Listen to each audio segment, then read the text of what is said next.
Hello बच्चों, welcome back to my YouTube channel. आज हम ये वीडियो में 10th क्लास का स्टैटिस्टिक्स चैप्टर का एक्सरसाइज 13.1 का क्वेश्चन नंबर 1 का कैसे सॉल्यूशन करना है वो मैं समझाऊंगा। एक्सरसाइज 13.1 ये देखिए, ये आपका एनसीईआरटी बुक है जो कि 10th का, और आपका ये स्टैटिस्टिक्स 13 चैप्टर है। और इसका जो एक्सरसाइज है 13.1 का जो एक्सरसाइज है, उसका पहला क्वेश्चन उसका हमको सॉल्यूशन करना है। कैसे सॉल्यूशन करना है ये आपको मैं समझाऊंगा। ओके बच्चों, देखिए exercise 13.1 question number 1, A survey was conducted by A group of students as a part of their environment awareness program, in which they collected the following data regarding the number of plants in 20 houses in a locality.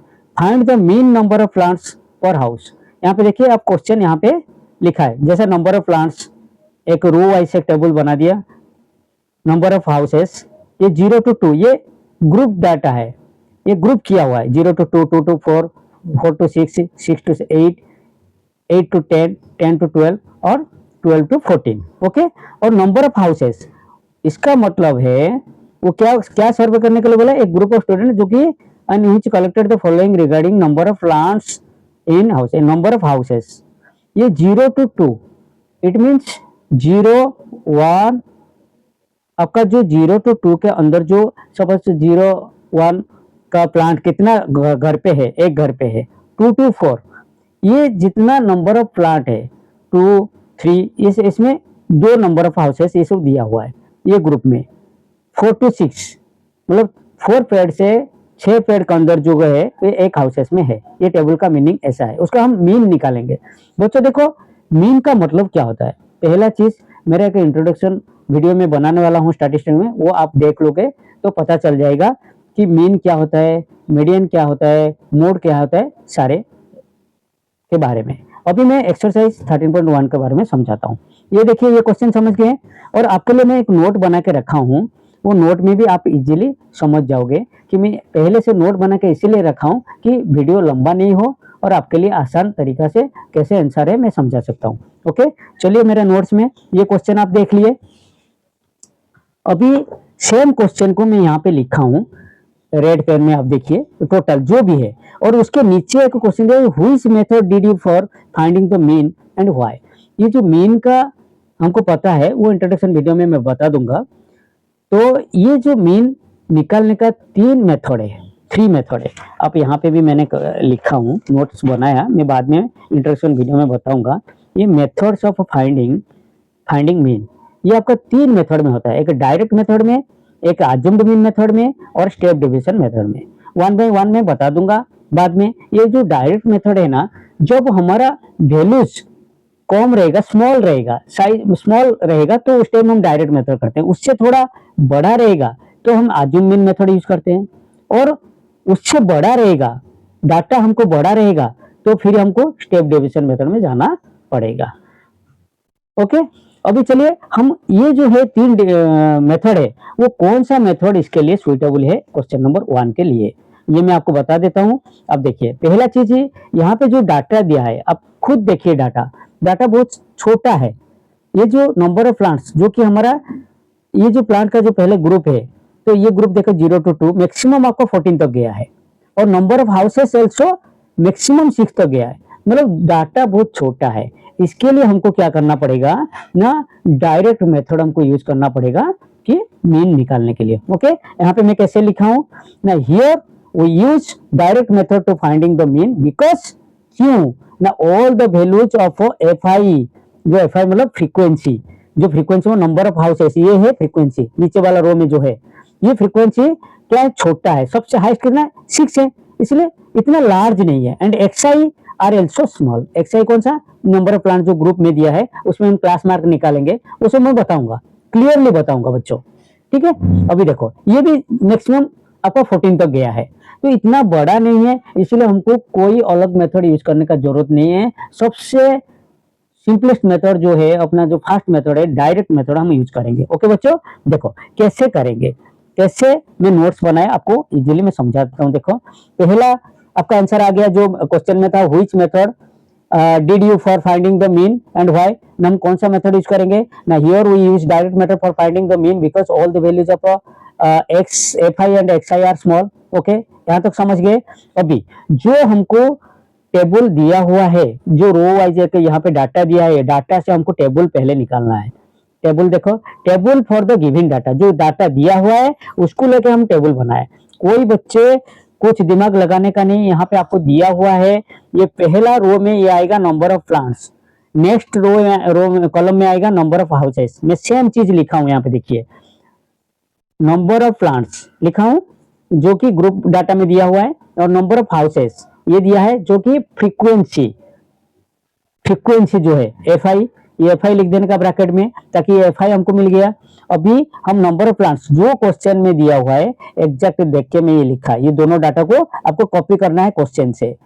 और यहाँ पे F I है तो हमको mean निकालने के लिए summation F I हमेशा जरूरत होता है, तो इसके लिए यहाँ पे समेशन एफ आई मतलब सम ऑफ ऑल फ्रीक्वेंसी, तो समेशन एफ आई, तो इसका टोटल जो फ्रीक्वेंसी का है वो टोटल 20 हो गया। ये हो गया समेशन एफ आई, ये सिग्मा एफ आई जो सिंबल है समेशन एफ आई बोलते हैं। तो टोटल नंबर ऑफ फ्रीक्वेंसी जो है वो है।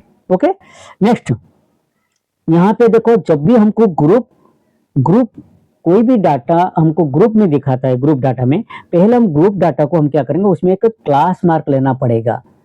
अब ऑन ग्रुप डाटा दिया है तो उसमें कोई जरूरत नहीं है क्लास मार्क का। जब ग्रुप डाटा दिया है तो वहां पे हमको क्लास मार्क करना जरूरी होता है। तो क्लास मार्क कैसा है ना, क्लास मार्क का हमको यहाँ पे देखो 0 to 2 है, यहाँ पे 1 है। ये क्लास मार्क क्या होता है, ये क्लास मार्क यहाँ पे देखिए, क्लास मार्क का मैं फॉर्मूला लिखा हूँ, इंट्रोडक्शन क्लास में बता दूंगा आपको। क्लास मार्क ये है क्लास मार्क। क्लास मार्क का फॉर्मूला क्या है, upper class limit plus lower class limit divided by 2। Okay बच्चों, तो अपर क्लास ये एक क्लास हो गया 0 to 2, इसमें अपर क्लास कौन सा है, अपर क्लास लिमिट 2 है, लोअर क्लास क्या है 0 है, या जो भी है अपर क्लास 2 प्लस 0। इसका मतलब क्या हो जाएगा आपका, यहाँ पे देखो class upper limit 2 plus lower limit 0 divided by 2, उसका रिजल्ट कितना आएगा 2। यहाँ पे मैं 2 लिखा हूँ डिवाइडेड बाय 2, सॉरी 2 into 2, ये यहाँ पे आ जाएगा 1। ओके बच्चों, तो यहाँ पे आपका नेक्स्ट 2 4 ये क्लास है 2 to 4, इसमें क्या होता है +4 + 2 डिवाइडेड बाय 2, आपका upper limit plus lower limit divided by 2, तो ये कितना 6/2 कितना हो गया 3। यहाँ पे आपको लिखा हूँ 3। आप ऐसे एग्जैक्टली ऐसा ही, आप जैसे मैं ये बता रहा हूँ एग्जैक्टली 4 और 6 के बारे में, तो 6 + 4 डिवाइडेड बाय 2 आपका ये गया 6 + 4 कितना हो गया 10, 10 डिवाइडेड बाय 2 5। ऐसे सारे क्लास का निकला हुआ है क्लास मार्क। क्लास मार्क का फॉर्मूला क्या है ना, upper limit plus lower limit divided by 2। Okay बच्चों, वही क्लास का, डेफिनेटली वही क्लास का, तो यहाँ पे ये निकल गया क्लास मार्क। ओके बच्चों, यहाँ पे क्लास मार्क निकालने के बाद वो जो क्लास मार्क है वो हमारा एक्स आई है, हमारा एक्स आई है। अब भी क्या करना है, एफ आई और एक्स आई मिल गया, उसको एफ आई एक्स आई हमको निकालना है, तो फ्रीक्वेंसी के साथ एक्स आई को मल्टीप्लिकेशन करेंगे। यहाँ पे क्या है, एक दूसरा जो फोर्थ कॉलम है उसमें F I x I. Okay बच्चों, वहां पे एफ पहला क्या निकालेंगे 1 1 into 1 1, 2 into 3 6, 1 into 5 5, 5 into 7 35, 6 into 9 54, ऐसे मल्टीप्लिकेशन करके किए। उसके बाद हमको sum of F I x I, summation of F I x I कितना हो जाएगा ना, टोटल आप ऐड करो तो 162 आएगा।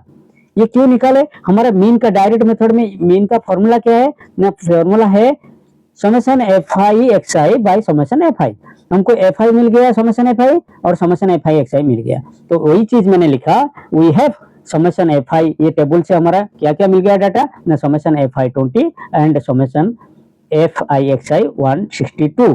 तो मीन जो कि डायरेक्ट मेथड का जो फॉर्मूला है तो वो है summation F I x i by summation F I, तो 162/20 ये आपको डिवाइड कर दो तो 8.1 आ जाएगा। Hence the mean of number of plants per house is 8.1। लिखने का तरीका बच्चों देखो, कुछ नहीं, जो हेंस जो लास्ट में जो कंक्लूजन का आंसर लिखोगे कैसे लिखोगे ना, यहाँ पे बुक्स में आप देखो क्या लिखा है, find the mean number of plant for house. यहाँ पे आपको क्या लिखने का, the mean number of plant for house is, is last sentence लिखोगे, इज लिख के जो आंसर आया वही लिखा, हेंस कमा दिया, the mean number of plants for house is इतना, जो आंसर आपका आया है। ओके बच्चों, आई होप ये क्वेश्चन नंबर 1 आप अच्छा से समझ गए होंगे। तो आप अच्छा से नहीं समझे या कहीं पे कुछ दिक्कत आ रहा है, आप बिंदास मेरा कमेंट सेक्शन में आप कमेंट कर सकते हो। बच्चों आपको कोई भी प्रॉब्लम होता है, अब मैं दोबारा भी समझा दूंगा, आपको कोई भी प्रॉब्लम है समझने में आप मेरे को कमेंट कर सकते हो। ओके बच्चों, थैंक यू।